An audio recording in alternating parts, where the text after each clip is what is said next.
Hello ప్రేక్షకులారా, అందరికీ నా నమస్సుమాంజలి.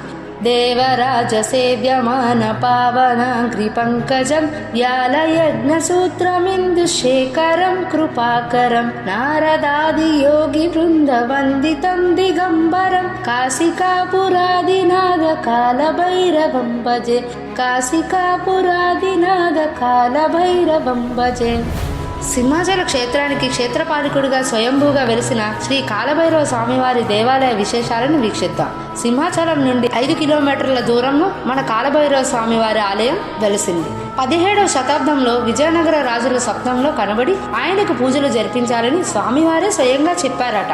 ఇక్కడ కాలభైరవ స్వామి, భైరవీ మాత, లక్ష్మీ గణపతి స్వామి స్వయంభూగా వెలిసారని చారిత్రక ఆధారాలు చెప్తున్నాయి. ఇక్కడ ఆసక్తికర విషయం ఏమిటంటే, స్వామివారికి భక్తులు కాలినడకన వస్తే భక్తులు నడిచినప్పుడు చెలరేగే ధూళి ఆయనకు చాలా ఇష్టమట. ఈ స్వామివారిని పూజించడం వలన స్వప్న భయాలు, గ్రహదోషాలు పోతాయని భక్తుల నమ్మకం. నవధాన్యాలు, గుమ్మడికాయలు, నువ్వుల నూనె ద్వీపంతో ఇక్కడ స్వామివారిని సేవిస్తారట. గారెల మాల, కొబ్బరి బెల్లం స్వామివారికి అత్యంత ప్రీతికరమైన నైవేద్యాలట.